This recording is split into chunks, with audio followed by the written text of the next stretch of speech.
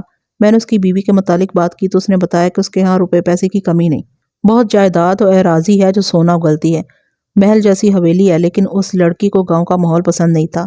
ایسا تو نہیں کہ وہ شہر میں کسی اور کو پسند کرتی ہو؟ اس نے مونچھوں کو تاؤ دے کر کہا، مجھ میں کیا کمی ہے کہ وہ کسی اور کو پسند کرے؟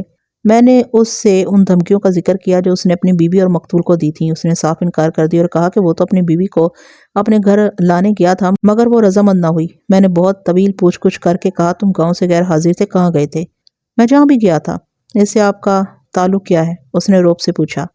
تعلق یہ ہے کہ تم نے راجیش کو قتل کیا ہے۔ میں نے کہا، کہو تم نے یہ واردات نہیں کی، قتل کے بعد کہاں رہے؟ تم صبح کے وقت گاؤں گئے تھے، تم نے سیٹھ راجیش سے انتقام لیا، تمہاری بیوی کے ساتھ اس کا دوستانہ تھا۔ میں آپ کو سچ بتاؤں گا۔ اس کے روب اور دلیری پر پانی پڑ گیا تھا، وہ کچھ ڈر بھی گیا تھا۔ کہنے لگا، میں نے قتل کا ارادہ ضرور کیا تھا لیکن اپنی بیوی کے قتل کا۔ میری بے عزتی کا باعث تو یہ عورت بنی تھی۔ میں اسے اغوا کر کے اسے خوب خوار کر کے قتل کر دینے اور لاش غائب کر دینے کا ارادہ کیے ہوئے بیٹھا تھا۔ سیٹھ کو قتل کرنے سے مجھے کیا حاصل ہوتا؟ جب تک یہ ثابت نہیں کرو گے کہ تم اس رات شہر میں نہیں آئے تھے میں تمہیں نہیں چھوڑوں گا۔ یہ میں آپ کو بتانے سے ڈرتا ہوں۔ اس نے کہا، میں شہر میں نہیں آیا تھا،